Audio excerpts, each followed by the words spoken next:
Welcome friends, स्वागत है आप लोग का स्मार्ट क्लासेस में। आज आप लोग का सोशल साइंस का टेस्ट सीरीज 1 आ गया। ठीक है, बहुत बच्चों ने व्हाट्सएप पे मैसेज किया कि सर सिर्फ मैथ और साइंस का आ रहा है और अदर विषय पे आप ध्यान नहीं दे रहे। तो आप लोग के लिए सोशल साइंस का भी मैंने टेस्ट सीरीज तैयार किया है और आप लोगों ने जिस तरह से प्यार दिया है, जिस तरह से आप लोगों ने वीडियो का व्यूज दिया है, आप इसी तरह सपोर्ट करते रहिए। इतना ही मेरे लिए बहुत है। चलिए आज हम लोग देखते हैं टेस्ट सीरीज एक सोशल साइंस का है। ठीक है, और इसमें टॉप मैंने 14 क्वेश्चन लिए हैं जो आपके हर एग्जाम में रिपीटेबल है। ठीक है, और इससे कुछ क्वेश्चन का जवाब मैं देके आपको समझाऊंगा भी और कुछ क्वेश्चन आप लोग को पहले से भी आता होगा। ठीक है, दोनों चीज देख लेते हैं। और एमसीक्यू टोटल क्वेश्चन है आप लोग का। तो आप लोग प्लीज, आप लोग से निवेदन है, जो जो बिहार बोर्ड के बच्चे होंगे वो लास्ट में जरूर बताया कीजिए कि 40 में आपने कितना मारा, ताकि पता चले कि आप लोग का पढ़ाई कैसा चल रहा है या मेरा मेहनत जो है वो आपको काम दे रहा है कि नहीं आ रहा है। बहुत से बच्चों ने ये भी कहा कि सर आपका जो मैथ वाला और क्या कहते हैं साइंस वाला टेस्ट सीरीज था, उससे इस बार जो एग्जाम हुआ था आपके स्कूल में, उसमें बहुत सारा क्वेश्चन भी मिला था उन लोगों को। तो हो सकता है कि मेहनत रंग लाए, कहीं बिहार बोर्ड में भी आपको इससे टकरा जाए। तो अनदेखा नहीं कीजिए और मेरे साथ आप बने रहिए। ठीक है, चलिए तो पहला क्वेश्चन है आपका, वल्लभ भाई पटेल को सरदार की उपाधि किस आंदोलन के दौरान दी गई? बताइए आप लोग। वल्लभ भाई पटेल को सरदार की उपाधि किस किसान आंदोलन हुआ था? ठीक है, किस किसान आंदोलन के दौरान दी गई? खेरा, बारदोली, चंपारण, अहमदाबाद। फटाफट बताइए आप लोग। आप लोग का आंसर आया। तो वल्लभ भाई पटेल को सरदार की उपाधि किसान आंदोलन के दौरान दी गई, किसमें? बारदोली में। कौन से में? आपका ऑप्शन सी हो जाएगा, बारदोली। चलिए अगला क्वेश्चन है, ब्रेस्ट लिटोवस्क की संधि किन देशों के बीच हुई थी? फटाफट बताइए। ब्रेस्ट लिटोवस्क की संधि किन देशों के बीच हुई? रूस और इंग्लैंड, रूस और इटली, रूस और जर्मनी, रूस और फ्रांस। ठीक है, आप लोग का आंसर क्या होगा?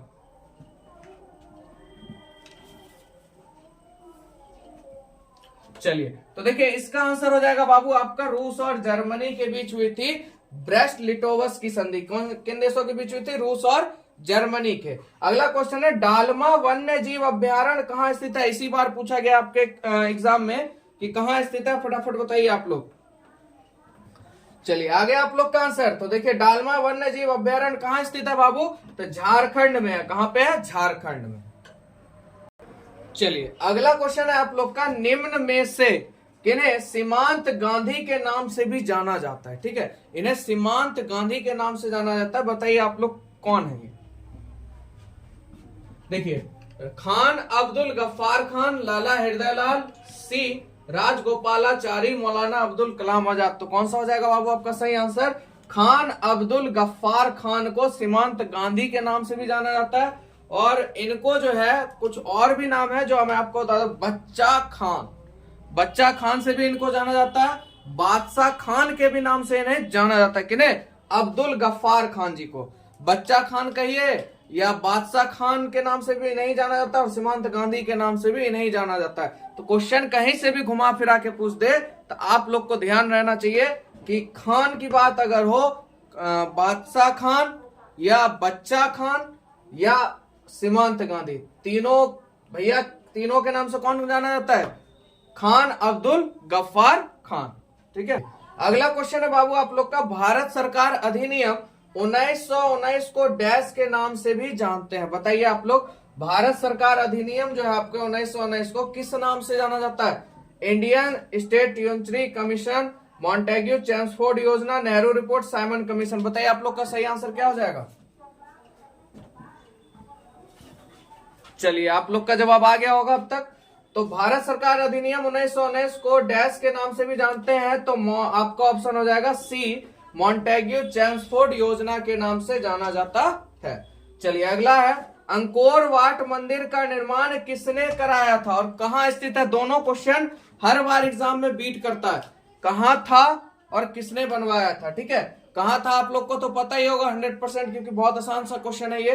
तो चलिए किसने कराया था, निर्माण किसने कराया था बाबू? समुद्रगुप्त, चंद्रगुप्त मौर्य, हर्षवर्धन या सूर्यवर्मा द्वितीय ने? फटाफट आप लोग बताइए किसने कराया था और कमेंट में बताइए अंकोर वाट का मंदिर कहां पर स्थित है। ठीक है, चलिए, तो देखिए इसका निर्माण कराया था बाबू सूर्य वर्मा द्वितीय ने। किसने कराया था? सूर्य वर्मा द्वितीय ने कराया था अंकोर वाट मंदिर का निर्माण। चलिए अगला क्वेश्चन है, भारत के लिए पहला फैक्ट्री एक्ट कब पारित हुआ? फटाफट आप लोग बताइए। 1881, 1838, 1911 की 1858? तो पहला फैक्ट्री एक्ट, ठीक है, भारत में कब लागू हुआ, ठीक है, पारित हुआ? तो फटाफट आप लोग का आंसर हो जाएगा, क्या चीज हो जाएगा बाबू आंसर? 1881 में भारत के लिए पहला फैक्ट्री एक्ट जो है वो पारित हुआ था। कब? 1881 में। अगला क्वेश्चन है, पूंजीपति वर्ग के द्वारा किस वर्ग का शोषण हुआ? पूंजीपति वर्ग के द्वारा किस वर्ग का शोषण हुआ? आपके सामने ऑप्शन है कृषक वर्ग, मध्यम वर्ग, श्रमिक वर्ग या सभी वर्ग। फटाफट बताइए। देखिए पूंजीपति वर्ग की अगर बात करें तो इसमें से जो आपका आंसर हो जाएगा वो तो पहले डी हो जाएगा, ठीक है बाबू। और इसने सभी वर्ग का शोषण किया क्योंकि पूंजीपति हाई लेवल का था, ठीक है। कृषक का तो ऐसे भी जान लीजिए जो किसान थे उनका तो भाई शुरू से ही शोषण होता ही है। और श्रमिकों का शोषण तो अन्यायपूर्णता हुआ। अंग्रेज भी किए हैं और पूंजीवादी भी, पूंजीवाद जो व्यक्ति हैं वो भी करते हैं जिनके पास पूंजी ज्यादा है। और मध्यम वर्ग जो मीडियम के हैं उनका भी शोषण पूंजीपति वर्ग करते हैं, ठीक है। तो यहाँ पे आपका हो जाएगा सभी वर्ग, यानी भाई पूंजीपति वर्ग ने किस वर्ग का शोषण किया? कृषक वर्ग, श्रमिक वर्ग और मध्यम वर्ग, यानी सभी वर्ग का शोषण किया। अगला क्वेश्चन है आप लोग का, आधुनिक युग में अर्थव्यवस्था के क्षेत्र में होने वाली सबसे बड़ी क्रांति कौन सी थी? आधुनिक युग में, जो आधुनिक युग है आप लोग का, ठीक है, अर्थव्यवस्था के क्षेत्र में होने वाली सबसे बड़ी क्रांति कौन सी थी? फटाफट बताइए। साम्यवादी क्रांति थी कि भौगोलिक खोज थी, वाणिज्यिक क्रांति थी कि औद्योगिक क्रांति थी? फटाफट बताइए आप लोग का ऑप्शन किसमें जा रहे हैं आप लोग? चलिए देखिए, आधुनिक युग में अर्थव्यवस्था के क्षेत्र में होने वाली सबसे बड़ी क्रांति जो थी आपकी वो कौन सी थी? वाणिज्य क्रांति, यानी ऑप्शन सी। तो आधुनिक युग में अर्थव्यवस्था के क्षेत्र में होने वाली सबसे बड़ी क्रांति कौन सी थी बाबू? वाणिज्यिक क्रांति थी, ठीक है। चलिए अगला क्वेश्चन है, निम्न में से किस प्रकार के कोयले में कार्बन की मात्रा न्यूनतम होती है? ठीक है, ये सब चारों जो है आपके हैं, ये कोयले के प्रकार आपको दिया गया है, लिग्नाइट, एंथ्रासाइट, बिटुमिनस, पीट। इस चारों में बताइए सबसे कम कार्बन की मात्रा किसमें होती है? फटाफट बताइए आप लोग। निम्न में से किस प्रकार के कोयले में कार्बन की मात्रा न्यूनतम होती है? चलिए तो इसमें थोड़ा सा मैं आप लोग को समझाते हुए चलूंगा। देखिए अगर सबसे हाई क्वालिटी कोयले की अगर बात करें तो बाबू एंथ्रासाइट हो जाएगा, ठीक है, हाई क्वालिटी में, यानी इसमें 90% से ज्यादा आपका कार्बन होता है, याद रखिएगा। एंथ्रासाइट में 90% से ज्यादा आपका कार्बन पाया जाता है, ठीक है। उसके बाद आपका आ जाता है बिटुमिनस में, ठीक है। इसके बाद आता है बिटुमिनस में हो जाता है आपका बाबू 60 से 80% कार्बन होता है इसमें, 60 से 80% कार्बन होता है किसमें? आपके बिटुमिनस में, ठीक है। अगर सबसे ज्यादा कार्बन पाया जाने वाला कोयला कौन सा है तो एंथ्रासाइट। आपसे एग्जाम में पूछ दे तो यहीं से आपका डीलिंग हो जाएगा, ठीक है। उसके बाद बिटुमिनस में 60 से 80 होता है। और उसके बाद लिग्नाइट की अगर बात करें बाबू, लिग्नाइट में जो आपका होता है 50 से 70% कोयला होता है, ठीक है।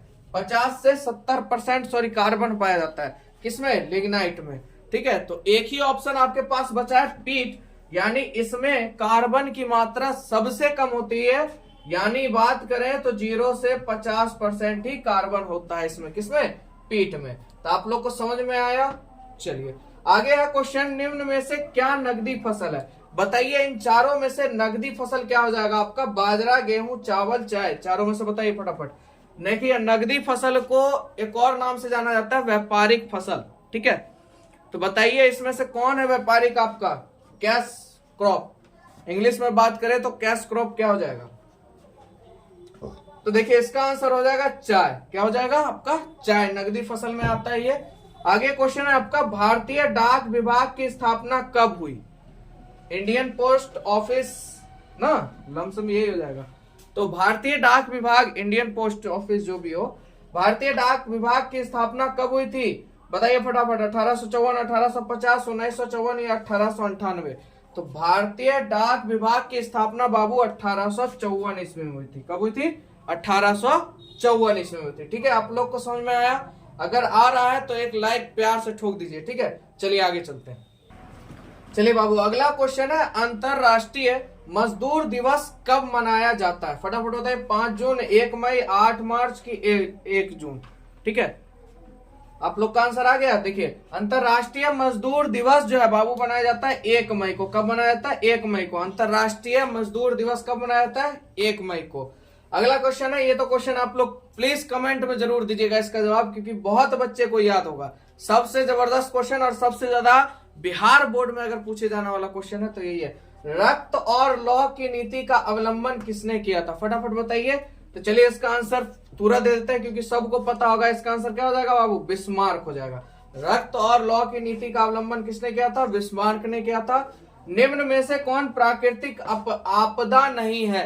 इसमें से आपको बताना है निम्न में से कौन प्राकृतिक आपदा नहीं, यानी प्रकृति के द्वारा आपदा नहीं है। भूकंप, सुनामी, महामारी की बाढ़, फटाफट बताइए। तो देखिए, इसमें से एक ही ऑप्शन है जो आपका नहीं होगा, वो क्या होगा? महामारी। ये प्राकृतिक आपदा नहीं है। बाकी भूकंप आपका प्राकृतिक आपदा है, सुनामी प्राकृतिक आपदा है, बाढ़ भी प्राकृतिक आपदा है। एक ही महामारी है जो कि प्राकृतिक आपदा नहीं। अगला क्वेश्चन है बाबू आप लोग का, गुटेनबर्ग ने सर्वप्रथम किस पुस्तक की छपाई की? फटाफट बताइए आप लोग, किस पुस्तक की छपाई की थी गुटेनबर्ग ने? तो चलिए, गुटेनबर्ग ने बाबू आपका बाइबल का छपाई किया था, ठीक है। सबसे पहले किस पुस्तक की छपाई की थी? गुटेनबर्ग ने बाइबल की थी, ठीक है। विश्व में सर्वप्रथम मुद्रण की शुरुआत कहां हुई? विश्व में सर्वप्रथम मुद्रण की शुरुआत कहां हुई? फटाफट आप लोग जवाब दीजिए। चीन, भारत, अमेरिका, जापान। इसका भी आंसर बहुत सारे बच्चों को आता होगा। कहां हो जाएगा? चीन में, ठीक है। मुद्रण की शुरुआत कहां से हुई थी विश्व में? पूरे विश्व में चीन से हुई थी। अगला क्वेश्चन है, मेढक के प्रजनन प्रक्रिया को बाधित करने वाला रसायन कौन सा है? ये भी बहुत बार पूछा गया क्वेश्चन है आप लोग का बिहार बोर्ड का। मेढक के प्रजनन प्रक्रिया को बाधित करने वाला रसायन कौन सा है? एंड्रीन, बेंजीन, फास्फोरस, यूरिया। फटाफट आप लोग जवाब दीजिए, क्या हो जाएगा? देखिए, मेढक के प्रजनन प्रक्रिया को रोकने वाला जो रसायन है बाबू, उसको कहते हैं एड्रीन। क्या कहते हैं? एड्रीन। चलिए बाबू, अगला क्वेश्चन है आपका, पंत सागर नामक कृत्रिम जलाशय किस बांध पर बना है? इस बार पूछा गया क्वेश्चन है आप लोग का, ठीक है। पंत सागर नामक कृत्रिम जलाशय किस बांध पर बना है? भाखड़ा नंगल बांध, हीराकुंड बांध, टिहरी बांध या रिहंद बांध? फटाफट बताइए क्या ऑप्शन हो जाएगा। तो बाबू ऑप्शन नंबर हो जाएगा आपका डी, यानी रिहंद बांध पर पंत सागर नामक कृत्रिम जलाशय क्या है? बना है, ठीक है। आगे बढ़ते हैं बाबू। ये सबसे इंपॉर्टेंट है क्वेश्चन आप लोग का, कि सबसे ज्यादा पूछा गया क्वेश्चन है आपका सोशल साइंस में, कभी कभी साइंस में भी मिल जाता है आप लोग को, ठीक है। तो इसका आप लोग कमेंट करके बताइए क्या आंसर है। किस नदी को बिहार का शोक नदी या शोक कहा जाता है? बताइए फटाफट। गंगा, गंडक, कोसी, पुनपुन। शायद गंगा को ही कहते हैं ना, बिहार का शोक गंगा को कहते हैं। चलिए देखिए, बिहार की अगर शोक नदी की अगर बात करें तो कौन सी हो जाएगी? कोसी हो जाएगी, ठीक है। गंगा का ही रूप है ये, पर ये आपके किधर है? उत्तर की तरफ है शायद ना, कटिहार के आसपास, खगड़िया से आगे ना। चलिए आगे बात करते हैं। बिहार में जो बच्चे होंगे थोड़ा उधर से बताइएगा कि हर साल बाढ़ आता है क्या यहाँ, ठीक है, कोसी में। चलिए, बिहार में सर्वप्रथम नगर निगम कहाँ स्थापित किया गया? चलिए, बिहार से रिलेटिव क्वेश्चन है आपका। तो बिहार में सबसे पहले नगर निगम बाबू कहाँ स्थापित किया गया? गया, बिहार शरीफ, भागलपुर, पटना। कहाँ पे नगर निगम स्थापित किया गया? आया आप लोग का आंसर? चलिए देखिए, बिहार में अगर बात करें सबसे पहले नगर निगम जो आपका स्थापित हुआ तो पटना में हुआ। कहां हुआ था? पटना में। चलिए, वर्ष, अगला क्वेश्चन है बाबू आप लोग का, वर्ष 1934 में बिहार ने किस प्राकृतिक आपदा का सामना किया था? बताइए आप लोग। वर्ष 1934 के समय में बिहार में बहुत भयानक आपदा आई थी, जिसका कौन सी आपदा आई थी जिसका भाई सामना किसने किया? बिहार राज्य ने किया। बताइए फटाफट। भूकंप, सुनामी, सुखाड़, बाढ़, किसका? चलिए, तो जो आपका 1934 में आपका क्या आया था पता है आप लोग को? भूकंप आया था, जिसका सामना बाबू पूरे बिहार के लोगों ने किया था, ठीक है। तो कौन सा हो जाएगा आंसर आपका ए यानी भूकंप। अगला है महासागर तल में कंपन को क्या कहते हैं। महासागर के तल में जो कंपन होता है उसे क्या कहते हैं। सुनामी, भूकंप, भूस्खलन, चक्रवात, फटाफट बताइए। और देखिए बहुत बच्चे एग्जाम में यही थोड़ा सा मिस कर देते हैं, क्योंकि यहाँ कंपन की बात होती है ना, वो सोचते हैं भाई भूकंप होगा, पर भूकंप नहीं होगा इसका आंसर, याद रखिएगा। चलिए तो आप लोग का जवाब आया। तो देखिए महासागर तल में कंपन को बाबू कहते हैं सुनामी। क्या कहते हैं, सुनामी कहते हैं। ठीक है, आगे बात बढ़ते हैं। भूस्खलन तो आपका भूमि का खलन होना हो जाता है। चक्रवात आपको पता ही है ना। भूकंप भाई सूखे वाली जगह पे ज्यादा होता है, और यहाँ बात हो रही है महासागर के तल के अंदर में, तो कंपन होता है, तो इसका मतलब क्या होता है, सुनामी उसे कहते हैं। आगे बात करते हैं मलबे के नीचे दबे हुए लोगों का पता लगाने के लिए किस यंत्र की मदद ली जाती है। या इसमें क्वेश्चन ऐसे ही पूछता है किसी वस्तु को खोजने के लिए किस यंत्र का उपयोग किया जाता है। ठीक है, तो मलबे के नीचे कहीं भी कोई छिपा हो, या कोई वस्तु हो, या कोई इंसान हो, कोई दबा हुआ है, या लोगों का पता लगाना है, तो किस यंत्र का उपयोग होता है, हेलीकॉप्टर का, है ना भाई। मलबे के नीचे हेलीकॉप्टर जाएगा ढूंढने के लिए, चल भाई आजा। या दूरबीन का, फटाफट बताइए। सूक्ष्मदर्शी का, इंफ्रारेड कैमरा का। आप सूक्ष्मदर्शी ले लीजिए, वहां उसको ले लेके ऐसे घूमिए भाई, मलबे के अंदर में कहाँ है ना। या तो दूरबीन, दूरबीन से दूर की वस्तु देखी जाती है, हेलीकॉप्टर आपका ऊपर उड़ गया, और सूक्ष्मदर्शी से छोटी वस्तु को देखा जाता है, तो आपका यहाँ पे एक ही ऑप्शन बच जाता है, ऑप्शन नंबर डी यानी इंफ्रारेड कैमरा से। ठीक है, मलबे के नीचे दबे हुए लोगों का पता लगाने के लिए बाबू जिस यंत्र का उपयोग किया जाता है उसे क्या कहते हैं, इंफ्रारेड कैमरा। चलिए अगला क्वेश्चन है बाबू आप लोग का, बिहार में अति जल दोहन से भूमिगत जल में किस तत्व का संकेंद्रण बढ़ा है। बताइए आप लोग, बिहार में अति जल दोहन से भूमिगत जल में किस तत्व का संकेंद्रण बढ़ा है। आर्सेनिक, फ्लोराइड, लोह और क्लोराइड। फटाफट बताइए क्या हो जाएगा। तो देखिए इसका आंसर हो जाएगा, आपको पता है, आर्सेनिक हो जाएगा। ठीक है, क्या हो जाएगा, आर्सेनिक। आगे बात करते हैं बिहार में कितने प्रतिशत भौगोलिक क्षेत्र में वन का फैलाव है। अगर बिहार की बात करें बाबू, तो 7% बिहार में भौगोलिक क्षेत्र में वन का विकास है। ठीक है, बिहार के कितने प्रतिशत भौगोलिक क्षेत्र में वन का फैलाव है। तो बिहार में अगर भौगोलिक क्षेत्र की बात करें तो कितने प्रतिशत वन का फैलाव है, 7% का। कितने प्रतिशत का बाबू, 7% का। एल्युमिनियम बनाने के लिए किस खनिज की आवश्यकता पड़ती है। ये आपके साइंस में भी क्वेश्चन पूछा गया हुआ है। ठीक है, एल्युमिनियम बनाने के लिए जिस खनिज का उपयोग होता है वो आप लोग को पता है किसका होता है, बॉक्साइट, यानी ऑप्शन नंबर बी हो जाएगा आपका। ठीक है, किस खनिज की आवश्यकता पड़ती है बाबू, बॉक्साइट की। एल्युमिनियम बनाने के लिए बॉक्साइट की आवश्यकता पड़ती है। ठीक है, आगे देखिए अगला क्वेश्चन है आप लोग का, सूचना के अधिकार आंदोलन की शुरुआत किस राज्य से हुई। ठीक है, सूचना के अधिकार के आंदोलन की शुरुआत किस राज्य से हुई। बताइए आप लोग, गुजरात, राजस्थान, तमिलनाडु की बिहार। तो आप लोग का आंसर क्या हो जाएगा, तो यहाँ पे आप लोग का आंसर हो जाएगा बाबू राजस्थान। ठीक है, सूचना के अधिकार आंदोलन की शुरुआत किस राज्य से हुई थी आपकी, राजस्थान से हुई थी। ठीक है, अगला क्वेश्चन है, भारत में आपातकाल कब लगाया गया। भारत में आपातकाल कब लगाया गया। देखिए इसका आंसर हो जाएगा बाबू आप लोग का 25 जून 1975। ठीक है, 25 जून यानी ऑप्शन डी कब लगाया गया था, 25 जून 1975। और अभी तक जो आपातकाल लगा है ये स्वतंत्रता के बाद की अगर बात करें तो स्वतंत्रता के बाद 3 बार आपातकाल लगा है। ठीक है, भारत में। तो भारत में आपातकाल कब लगाया गया, तो 25 जून अगर आपसे डेट पूछ दे तो, नहीं तो ज्यादातर ईस्वी पूछता है, तो 1975। और अभी तक 3 बार आपातकाल लग चुका है। ठीक है, आगे बात करते हैं, बोल्शेविक क्रांति का नेतृत्व किसने किया था। निकोलस द्वितीय ने, स्टालिन ने, मैजनी ने या लेनिन ने। फटाफट बताइए आप लोग, बोल्शेविक क्रांति का नेतृत्व किसने किया था। तो देखिए इसका आंसर हो जाएगा ऑप्शन डी यानी लेनिन ने किया था बोल्शेविक क्रांति का नेतृत्व। ठीक है, चलिए बाबू अगला क्वेश्चन है, भारत की संविधान सभा का गठन कब हुआ था। ठीक है, फटाफट आप लोग बताइए, ए होगा, बी होगा, कि सी होगा, कि डी होगा। 1948, 1946, 1949 की 1947। फटाफट आप लोग अपना जवाब दीजिए, कब हुआ था। देखिए अगर बात करें इसके सही जवाब की तो आपका हो जाएगा बाबू 1946 यानी ऑप्शन नंबर सी। और इसका आप लोग डेट भी याद रख लीजिए। डेट मेरे ख्याल से 9 दिसंबर, हाँ 9 दिसंबर 1946 को भारत की संविधान सभा का गठन हुआ था। और यहाँ पर ये जो थी ये इनकी पहली बैठक थी। हाँ, ये इनकी जो थी पहली बैठक थी। अगर पूछ दे भारत की संविधान सभा का पहला बैठक कब हुआ था, तो 9 दिसंबर 1946 में ही हुआ था। चलिए अगला क्वेश्चन है आपका, एनक्रूमा कहाँ के राष्ट्रपति चुने गए हैं?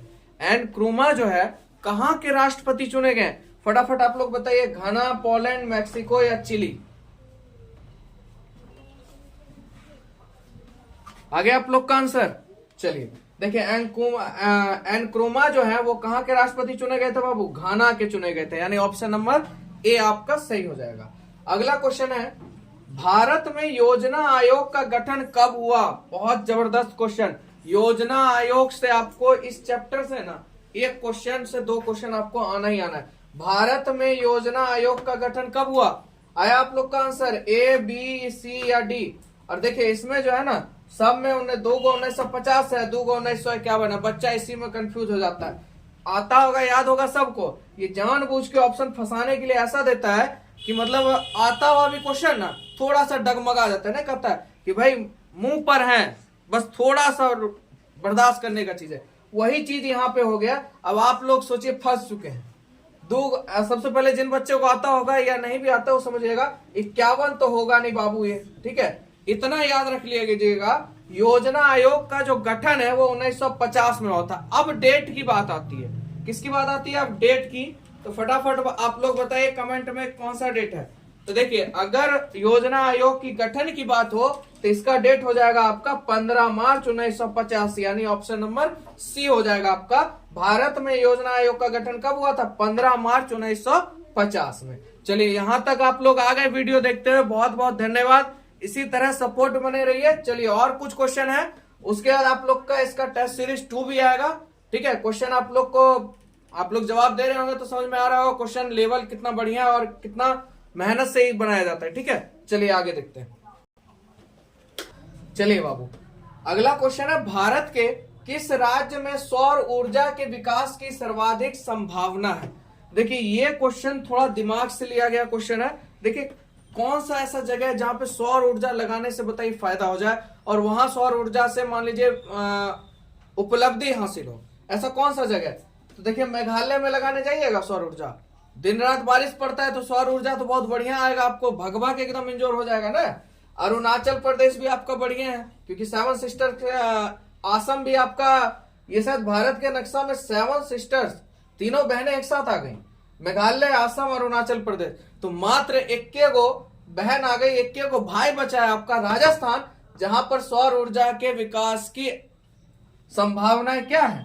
सर्वाधिक है, यानी सबसे ज्यादा वहां पे संभावना है आपके कहा? राजस्थान में, ठीक है? तो चलिए आगे बात करते हैं बिहार की सीमा में, ठीक है? बिहार की सीमा में रेल मार्ग की कुल लंबाई कितनी है? हमारे बिहार का जो सीमा क्षेत्र है वहां तक रेल मार्ग की कुल लंबाई कितनी है ये आप लोग को बताना है। ऑप्शन ए है आपका 72-83 kilometre, option B 8500 kilometre, option C 62-83 kilometre, option D 52-83 kilometre. और ये क्वेश्चन शायद कंपटीशन में भी पूछा गया क्वेश्चन है, ठीक है? देखिए 6, 7, 8, 9, 10 इसी से निकाल के ना क्वेश्चन वहां टैग किया जाता है, ठीक है? तो बताइए आप लोग का कौन सा ऑप्शन सही हो जाएगा, ए, बी या सी या डी? बताइए। तो बिहार की सीमा में रेल मार्ग की कुल लंबाई कितनी होगी बाबू?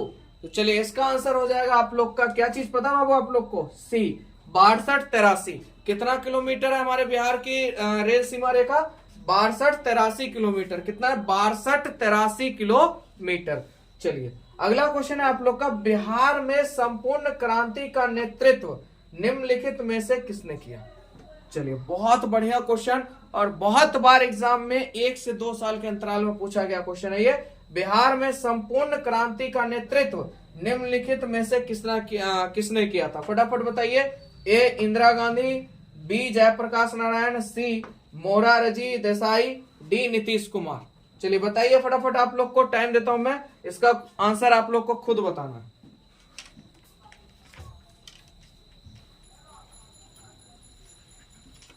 चलिए आया आप लोग का आंसर।